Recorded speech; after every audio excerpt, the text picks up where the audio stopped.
And now, coming to you live from the City of Angels, Los Angeles, California, it's the Sheena Metal Experience with your host, Sheena Metal, only on KGRA Digital Broadcasting.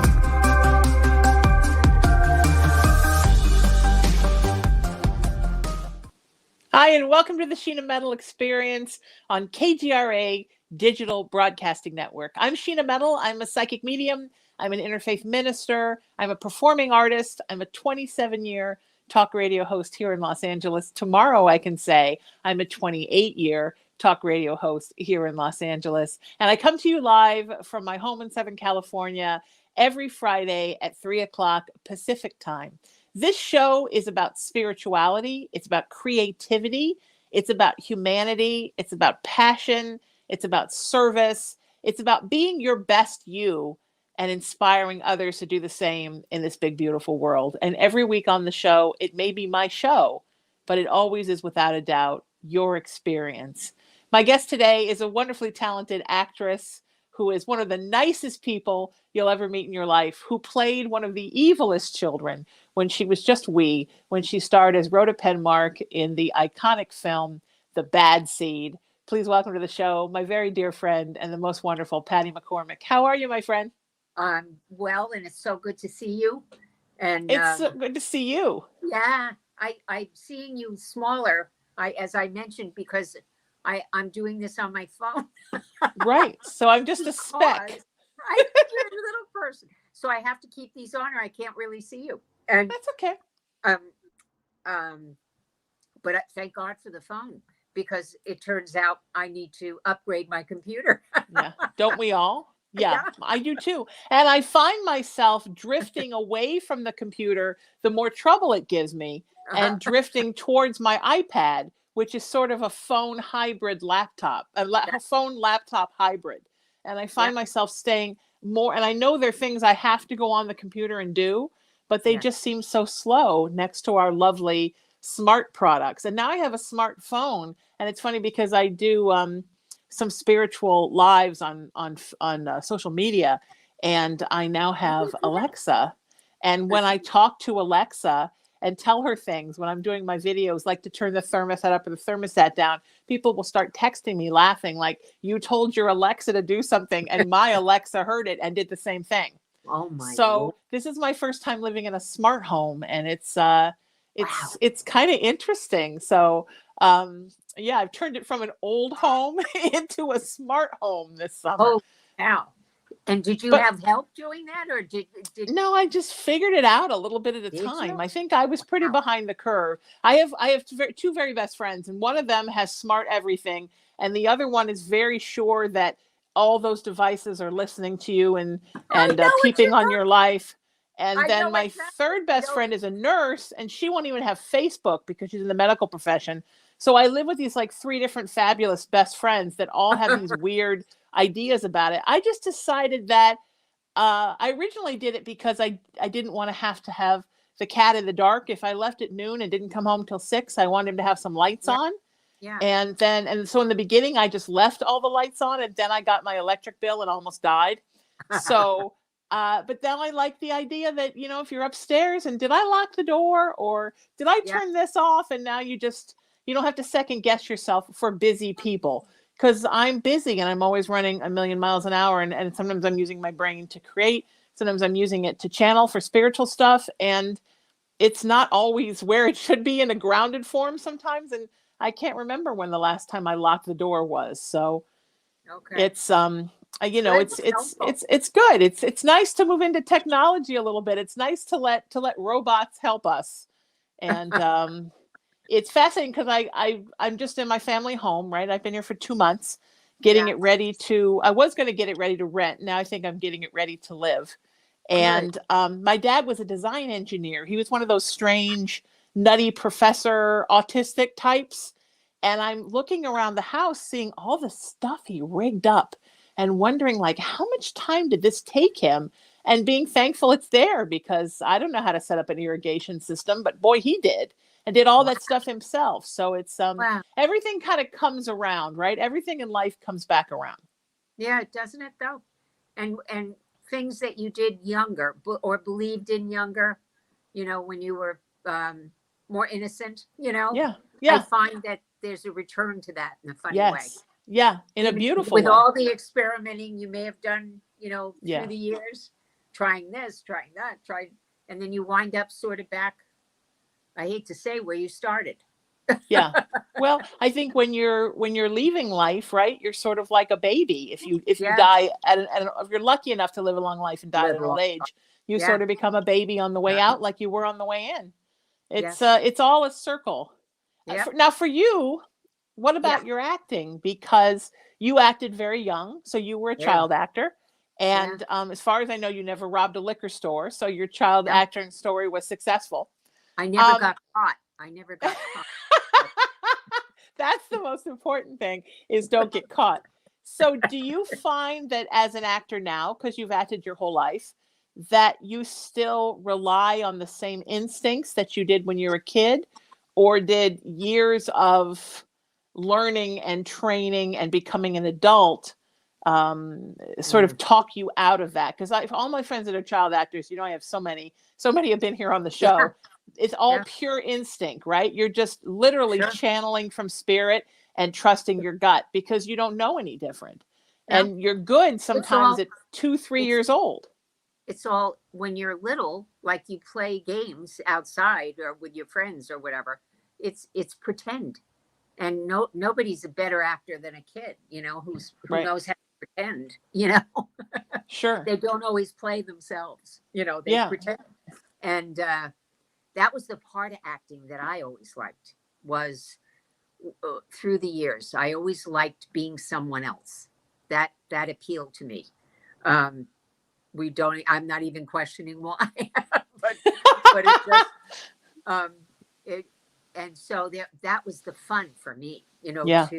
if you had in the theater, when there was theater in LA that came from LA, you auditioned out here for the Amundsen or whatever. Sure. Yeah. It's another era, Yeah. but they slapped a wig on you and you played somebody with red hair who was, from 1800s or whatever. So, yeah. so that was the kind of thing that was the most fun for me. And I got to tell you, I'm trying it in with now. Not long ago, I played for the first time in my life an Italian nonna, grandma, Oh, wow. Okay. on a Hallmark show that was called Always Amore. They changed the title a few times, and it was about cooking and a restaurant and a family who owned it, and somebody passed, and they were trying to see how they could stay alive in this time. And anyway, so I played an Italian grandma, and I had a wig on. I loved it, and I thought, oh my God, I'm getting to do now at this time, just that one thing was Yeah. so enjoyable. And I have to say, and I'm backing up a little bit about work.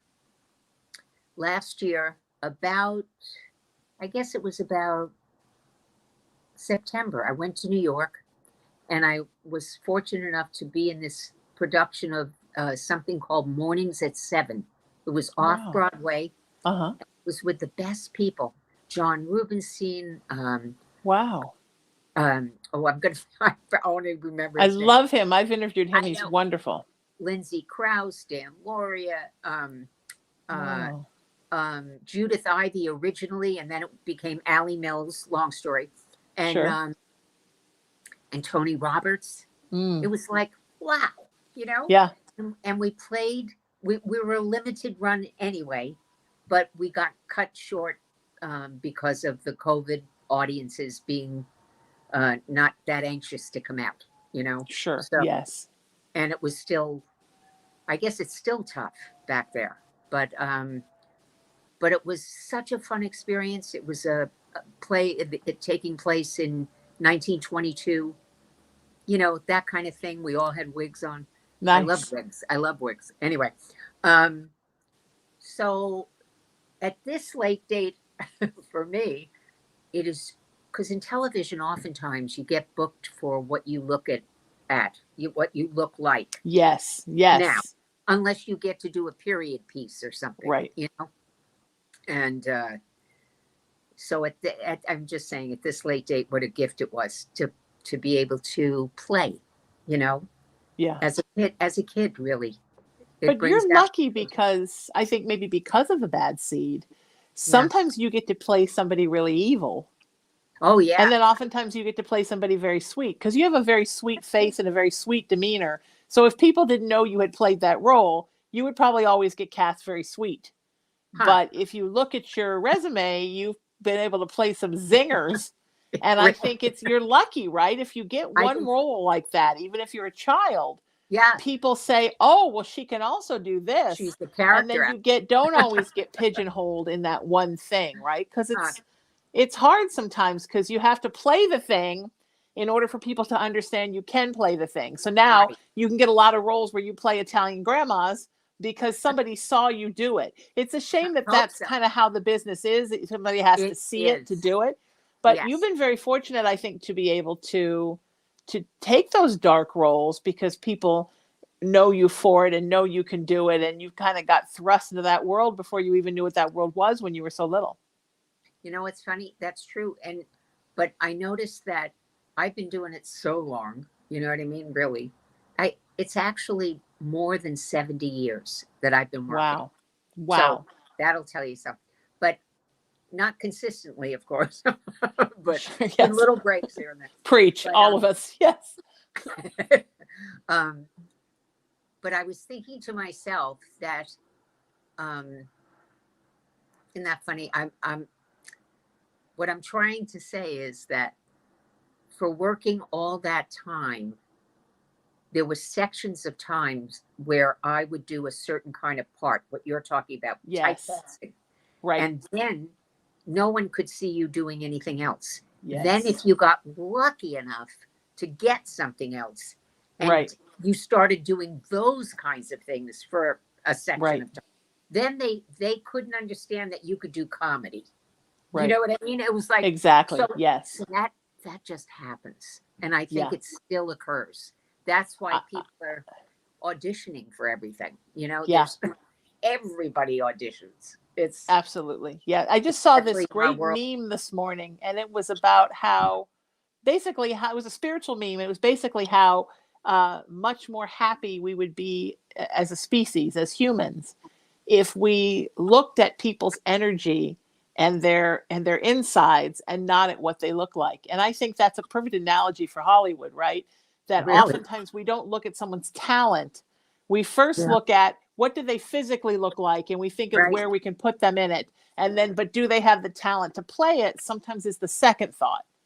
And probably it should be the first thought, because the truth is, when you're watching a show, if you see somebody in a part, that is what you think that part looks like. An audience doesn't know what a part is supposed to look like until they see the part.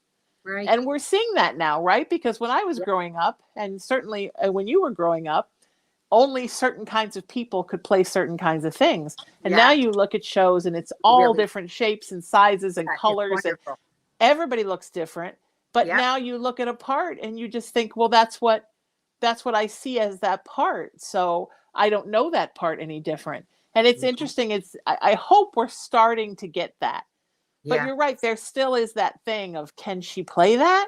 Because now, have you found your whole life in 70 years, and obviously the bad seed was towards the beginning of that. Do you find that casting people from generation to generation have known you for that role? Or was that something people knew and then forgot about, and then it became a classic, and then people started knowing it again?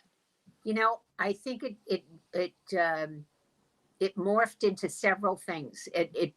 At first it was a detriment in a funny way, because I went into teenage years, and that's when, you know, there was Sandra Dee. We've talked about this, you know. And, sure. Yeah. And, you know, and you wanted to be the perfect looking person because she was, you know, and you couldn't anyway. Right.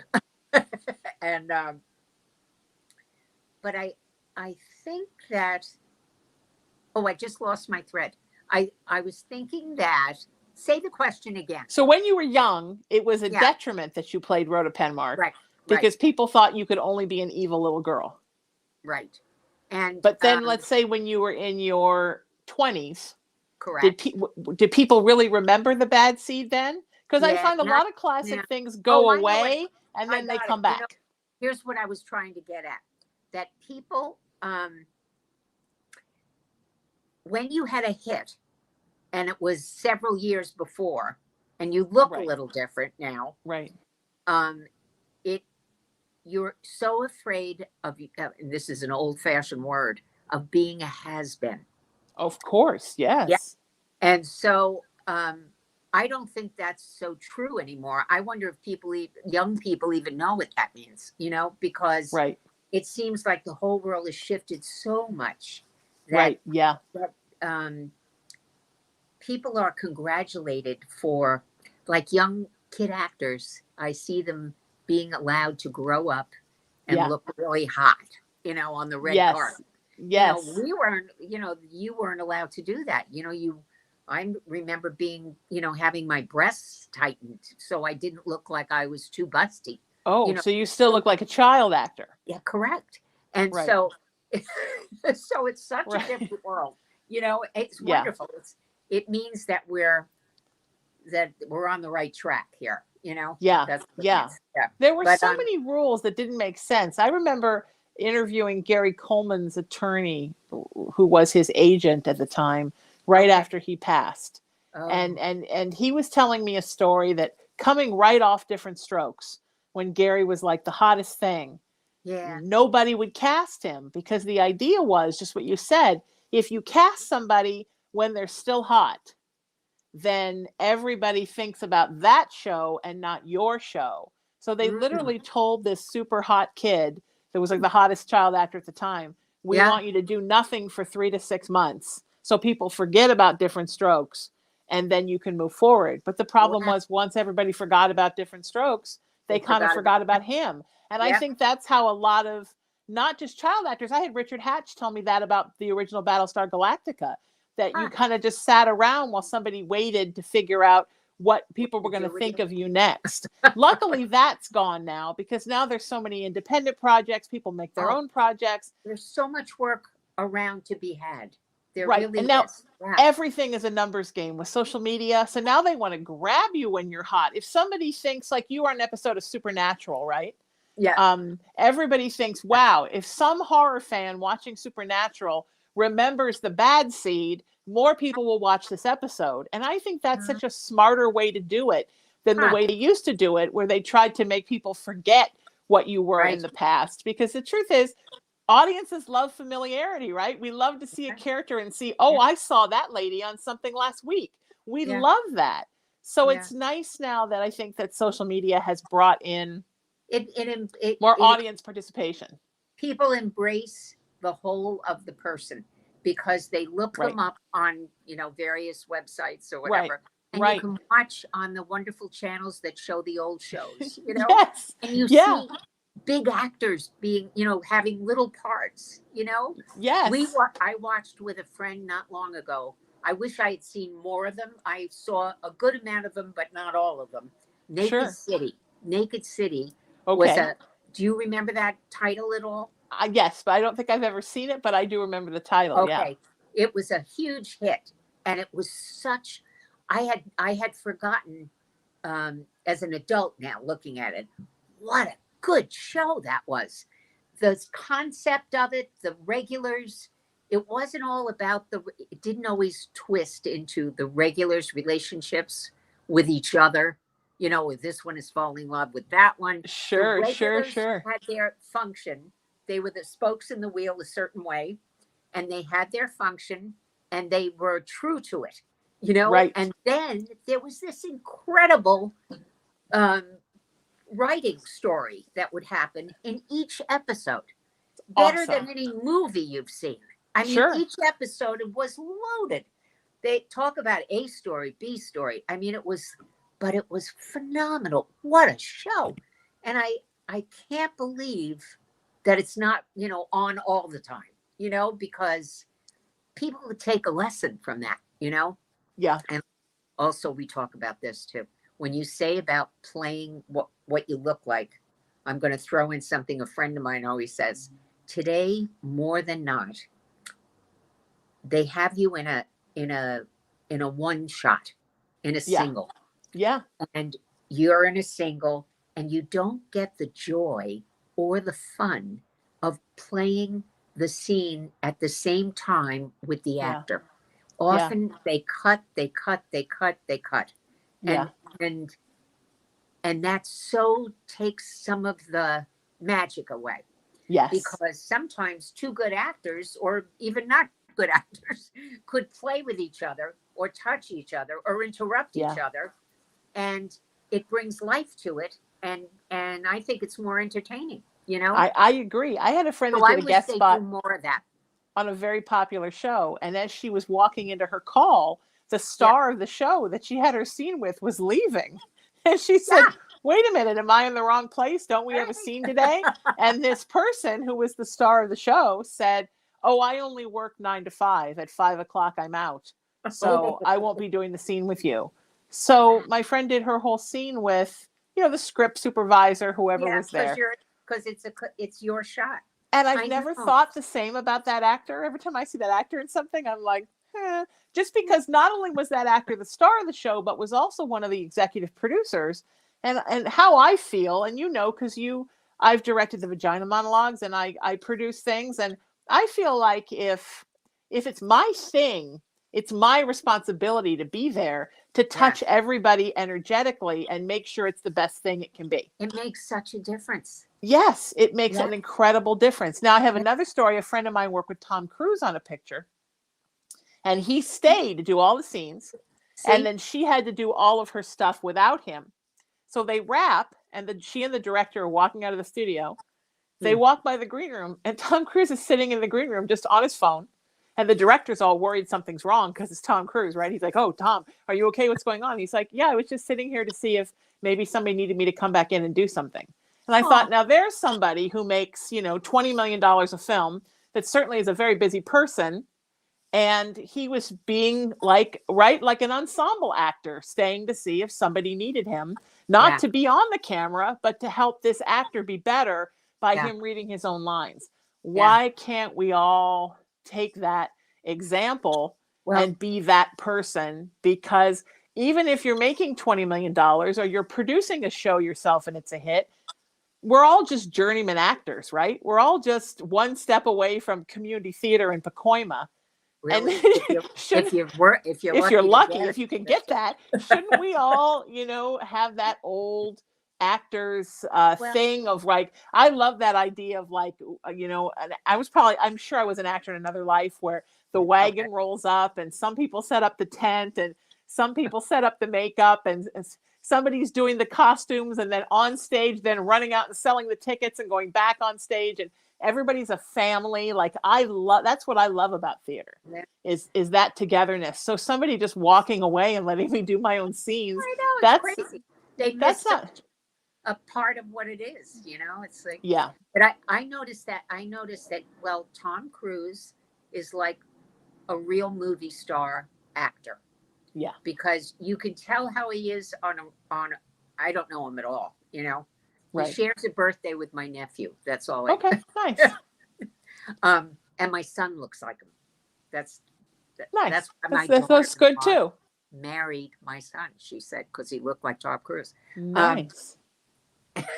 And they're together for a long time. Right. Why am I? I digress. Are you talking about old school movie stars, like people that have that old, the real classy one, the pride in the work? Don't confuse when they get up to get an award. They don't confuse it by saying, "Oh, I have to go pee." You know what I mean? They don't. That's like, are you kidding me? We well, and we talk about classic Hollywood, and which was a place for people who are spiritual, a place of magic and mysticism, old Hollywood. But those actors, they might have had glamorous lives when they went to Musso and Frank's or when they were on a red carpet, but they worked those people. Back in the old days, you did like 20 pictures a year and the hours were grueling. There was nothing glamorous about being, really being on a set is hard work. The glamour that everybody sees, that's your off time, your on time, but is incredibly grueling. They always had to appear a certain way, right? And that's work. You know, I Right. look at like Catherine and William and Catherine, Sure. Yeah. the royal people. Right. And The Windsors. and she's amazing. You know what I mean? Yeah. Like you never see a photograph of her that looks like she wishes she was somewhere else. Yeah. You know, she's always she's got the game down, and Yeah. it's what we need, Matt. We need that in life today. We need Yes. heroes, Yeah. which is we need heroes and people that do the right thing because they have to, Yeah. and people who will tell us everything is okay. Yeah. I think Well, and that's a lot of the reason why I started doing my spiritual work was because, okay. I mean, I'd always done this work on the down low. It was always who I was, Deep down. but it was time. I always say I wear my underwear on the outside now. It was after the world got kind of shook up in 2016 and all the divisiveness. And that was the year my mom died. And I wanted to carry on her teaching. So I founded my nonprofit, raisingthevibration.org. And then I just kept getting pulled in that direction because people needed healing. And I had always thought the way I was supposed to heal people was on stage or behind a microphone or in front of a camera. And I think that's true. And I think that's how artists heal people and it's magic. But I kept getting pulled that now is the time that I be more vocal about being outwardly healing people and actually using those words, because I just think the world needs so much healing right now, and it needs people to be positive and to be a voice and to say something positive and to defend kids and animals and those who can't defend themselves. And that's a wonderful thing about the world of the Hollywood world, right? Is that people are a voice. And when you have a voice, no matter whether you're a creative person or you're a media person or whatever your story is, if you have a voice, you should use it to make the world a better place because people are out there listening, right? On social media and when you do interviews and people need that uplift. Yeah. Yeah. Totally. I'm with you. In the worst way. Especially because there are serious issues at hand, Yeah. and Yes. and we and a lot of us are scared, we're scared deep down, scared there's not going to be the world, the environment, and particularly the environment. Without the environment being okay, the heck with the income, what I mean? It's like, yeah, right. We need a world to live in. We're yeah. not ready for Mars yet. No, I mean, Jeff Bezos is going, but exactly. Elon Musk, they get to go. And they're ready for Mars, but we're not ready for Mars. I want him to give me a car before it goes. I worry. I mean, I worry about Jeff Bezos. Is he going to be able to find Mars? Because oftentimes my Amazon packages can't find my door, Patty. So I hope he doesn't misshoot Mars and wind up stuck in the rings of Mercury or something. I could just hear now. Navigate to Mars. Exactly. Yeah. Jeff Bezos' tracking number. We can all track him and find out when he will arrive on Jeff Bezos will arrive by 10 p.m. on Monday. Right, exactly. We need to figure that out. And then they reroute him, So when you were a kid, yes. Did you know you really wanted to do this? I mean, was it a thing where a parent suggested it, or were you like all hell bent for leather to be an actor? Oh, no. I had no desire or interest or anything, but it was sort of all accidental. And I started because I was at a baby contest. We may have talked about this. No, but let's talk about it now. Sure. Yeah. Okay. Well, my aunt was one of those people that loved to go to game shows and stuff. Okay, and try to get on them. Anything. She was outgoing. Yeah. Aunt Lucy. And she took my mom, was my mom's sister-in-law, and she dragged my mom and me to a hotel in New York for a baby contest. Okay. Me to go into the baby contest. And I was probably 3 or 4, something like that. And long story short, I look at all the babies that were in the, I have a paper, too bad I can't show you, but, my face was not the most beautiful kid at all. There were many more better looking children. You know what I mean? Right. But Right. somehow I won the baby contest. So I think I had a personality. I had something going on. I don't know what, but it wasn't physical, because I'm telling you, I would have picked somebody else. So Okay. Okay. You wouldn't have picked you. I wouldn't have picked it. So, okay. So the prize was a modeling contract in New York City with an agency, and all real, I'm telling you. And so I Wow. went there and I had my pictures taken by somebody, and we had them run off, and I was then considered a kid model. So I modeled various things for Pagano, was And how a old were you? Sears Roebuck catalogs. Right. And how It's, old were you? I would say 4, 5, Okay. 5. Okay. All right. Then by the time I was 6, again, my aunt went to a game show with my mother, and it was, I can't get into details now. It'll take too long. Anyway, so I had a speech impediment. I had a very heavy duty lisp. Okay, Oh. a very big lisp, and um, and somebody made fun of the lisp. So my mother then thought, "Oh dear, she's too young to be too old to be lisping." I can almost do it for you. And so we went to a speech coach to help me get rid of my lisp. But I was a kid model by then. I Okay. modeled things. I didn't have to say anything. Um, and this woman took me through the paces, and she was connected to the showbiz in New York at that time. Okay. Okay. And she sent me over as an agent. She agented me, sort of, Okay. All right. to audition for a play called Touchstone, and I got that job, and that was my first experience, really, a play.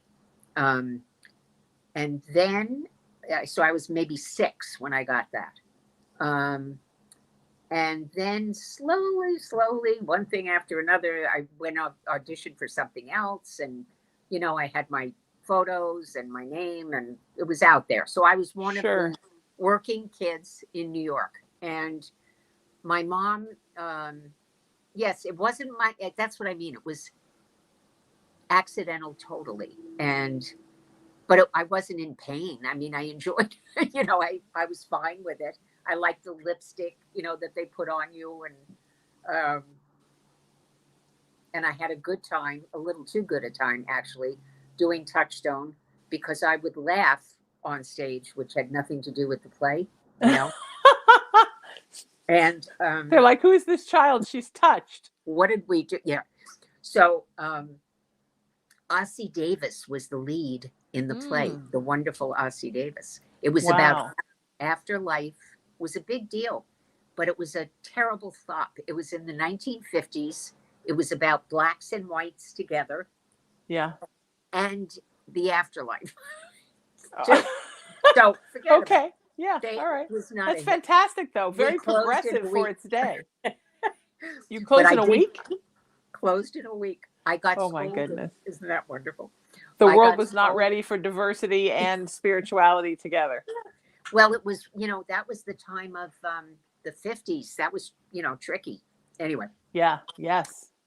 So I wound up working slowly. I did live TV, and it just grew that way. It was strange. There weren't that many of us out there at that time. Right.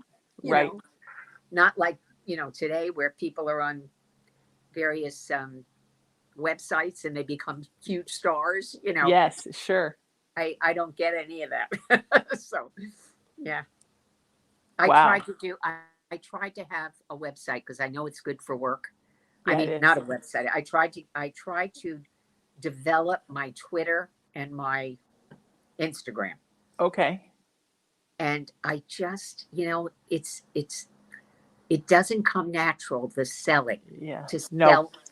Nor I don't, for I. It was I, something I had. It's a learned skill. I had to learn it. It does not come natural to me either. no. And No. it's important, I understand, but I wish I had somebody who did it for me. You know what I Sure. mean? But then Sure. that's not nice, because then you're fooling people, Well, so I understand that, but I find that people really want to feel your energy. that's what I mean. So it's You not, know, you can't it's feel and somebody else. also they have this idea that, oh, well, there's a program that'll do all of them at one time. But it doesn't work that way because Facebook, Twitter, Instagram, TikTok, YouTube, they all have a completely different energy. So if you're Yeah, trying to do one post and make it fit for all the formats, it just comes out generic and I weird know. because it Yeah, doesn't work. But I yeah, think you should keep working on it because you do. you are such a beautiful soul. And I think you need to get your energy out there to people because it's needed. Aw, And thank also all those people that worked out their dark side, watching the bad seed, like a lot of kids, like our very good friend Susan Olson, right, who's been here from yes. the Brady Bunch. She always laughed that she got stuck as Cindy Brady, but she wanted to be Rhoda Penmark, and even was excited when she got her braids on the show, the youngest one in curls, because she thought she looked like Rhoda Penmark, That's and great. she wanted to play a very evil character. So That's so it's great. it's I think that the horror genre now, you can't spit without hitting 75 horror movies. But Right. when I was a kid, and I would imagine when you were a kid, it was even worse. You were lucky if one thing came out on Halloween. So for those of us who were fascinated with that dark side of life or the paranormal or Yeah. any of that, there was Yeah. just none of that out there. Yeah. Now there's so much of it and it's wonderful. But I think, I mean, if I was an abnormal psychology professor, which I've not, but with the life I've lived, I probably should be. Um, I would show the bad seed every single semester to every single one of my classes because to me, Rhoda Penmark is epitomally the perfect example. Oh, are you back? Yeah. You You know gotta what? love My phone technology. rang, Your and I phone what? tried to get rid of it. My phone just rang, and I tried to get rid of it. So what I'm doing is, and I'm noticing my battery is low. Oh, okay. We're gonna So I plug just in the came to battery. a different. I plugged in. Can you still see me? Yes, but you're cutting out. Do me a favor, sign out and sign back in. You got it. Okay. Where The nice, I just leave? yeah, just leave and come back. All right, good. We'll get her back and she'll be great. What I was saying was, I think that Rhoda Penmark in The Bad Seed is an epitomal example of what a malignant narcissist is. And so if I was an abnormal psych professor, I would show that movie every single semester because people need to know what malignant narcissists are, that they're out there, and to just stay away from them. I mean, you can't get away from them, right? It's like I grew up on the water here. If you go in the ocean, there are going to be sharks. You can't get rid of sharks, but you can avoid sharks by knowing how not to draw them to you. And it's very much the same thing, I think, with narcissists. You just have to know, um, how do I avoid them? And that movie, because here's this little girl, right? And she's got the perfectly normal parents. She supposedly has the perfectly normal upbringing, but she's got this problem. And the problem is that, she's a malignant narcissist and a psychopath. And nobody would think it because she's so pretty. But that's oftentimes we've now learned how narcissists get away with it, right? Who's going to think a narcissist is responsible when it's just the sweetest guy next door, just the nicest person. You never would suspect. And in my work as a spiritual counselor, I have so many clients that are dealing with the aftermath of dealing with having a person like that in their lives. And so I was saying, Patty, that if I was an abnormal psych professor, I would make my students watch The Bad Seed every semester because Rhoda Penmark is the perfect example of a malignant narcissist. Oh, absolutely. Yeah. Yes. they could take lessons. I mean, she's the sweetest girl next door, except she's probably going to kill you. She's so And sweet, though. Sometimes you think when I watch it, I criticize a little bit, and I watch it and I'm so nice, yeah, so but that's effusive how they often that are, right? yeah, that Yeah. I think, why didn't the adults spot that? Why didn't, you know, Well, what's because wrong with I think everybody? the adults wanted to do their own thing Yeah, and they just wanted a perfectly behaved child. maybe, huh? And that's what Yeah, they thought she yeah, was. with the She dress, the wasn't little giving any signs, pinafores. but when you deal with the world of like I said in my spiritual practice, a lot of my clients are people who have survived people like that, right? Right, Um, and there was never right. any sign, right? Somebody fixed me up with this guy. He seemed like the nicest person. Then 3 months later, you got pen marked. So I think that it was right. So you in your own life, Patty, have you discovered people in your life and you're like, oh no, don't try to fool me. I played the bad seed. Something's wrong with you. I mean, you Yeah. ever see that in somebody and go, oh, there's something you're about to Oh, pen yes. mark me. Oh, yes. Absolutely. That's a good expression. I didn't know that was an expression. I didn't either. I just made it up, I think, but I think we should It's use good. it now. We could use it. Uh, Yeah. Oh, definitely. Yeah. People that are just a little too, um, well, it's great need almost. It's a need. right. Although I always look at the character of Rhoda and I think she really didn't. It's just that she wanted things. And Well, so yeah. she didn't have to, you know what I mean? She was chillier than that, than being needy. She Right. was colder than that. Yeah. More calculating, and Yeah. yeah. So that was kind of creepy about the character. I thought Right. very, very Absolutely. interesting. Yeah. Well, and if you study narcissism, right, and malignant narcissists particularly, they feel like they've been cheated by life because they can't have everything. Well, why Ah, can't I have that? So then they right. just do whatever they have to get it. Like for whatever Yeah. reason, they think that they deserve everything, and Right. Right. anything they're not getting, somehow life has cheated them, and they're going Okay. to find a way to get it. And Yeah. I think you see that from her. I mean, I see sadly so many people I've known in my life in that character. And I think that's a lot of the reason why people relate so much to that character. Um, and Mm, I think whomever wrote that, if they didn't know about that or what it was called, or we didn't use that term then, which we might not have, yeah. certainly that writer knew people like that in their lives. It's like Shakespeare's Iago, right? In Othello. Yeah. Yeah. Typical example of a malignant narcissist. Here is somebody that has everybody twisted around so bad they're literally all killing each other Mm, because he's whispering in an ear, oh, don't trust this one, or oh, what about that?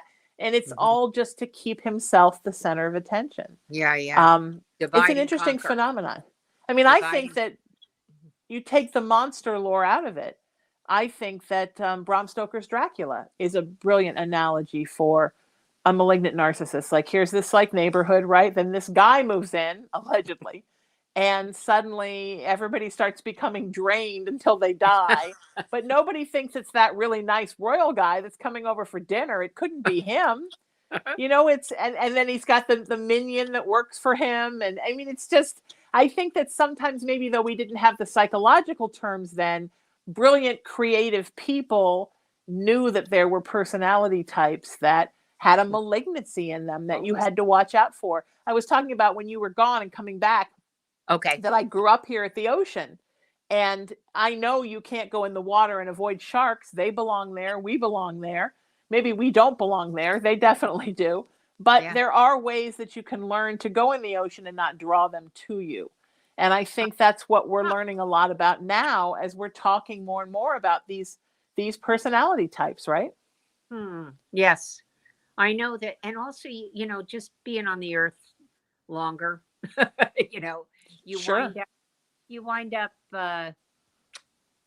same, this, well, I'm finding, little things that things like you don't want to, you don't really enjoy, um, it's very show business, to trash people. You know what I mean? Yes. People that, Yes. it's very, um, but I don't really like hearing that in daily life, not in at work, but Right. I'm not enjoying that anymore. Yeah. And I Yeah. think that's just a good sign. It's a sign that you're not living in a bad place anymore where you need to cut down other people in order to feel better about yourself. It's like, think about Yeah. that. If you're gonna criticize somebody, think about yourself first. What is it in that person that might be in you that you're not liking? That kind Yeah. of stuff. Just to, Yeah. It's interesting. It's very off the hook, right? And I think it's a direct result of people feeling out of control in their lives. I have yep, a spirit daughter who's 19, and I have a spirit niece who's 13.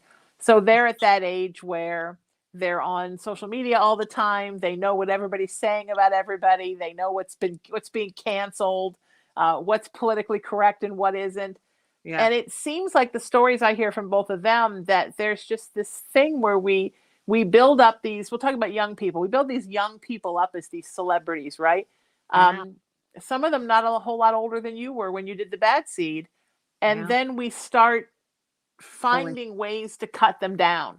Their I know. hair's wrong, they wore the wrong dress on the red carpet, why do Mm, they have that facial hair? Oh, somebody saw them with a drink in their hand. It's like we build them up so big, and then we find all these reasons to nitpick them and cut them down. yeah. And there's Awful. already enough pressure on kids that have to go to work and work a 16-hour day every day.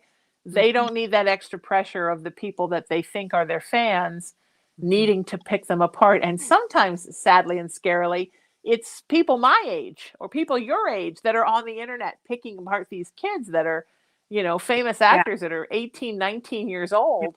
yeah, Grow up and get a life, folks. yeah, But I think that there's this need now to control everybody. And I think it's because the world makes us feel very out of control. yeah. Well, uh, it's something, I remember thinking that I knew at a certain time in life. I remember, going to therapy and whatever, and thinking I had the answers to things. Right. And then, you live longer. I'm not in therapy anymore. Maybe I should be, and, but, I think to myself,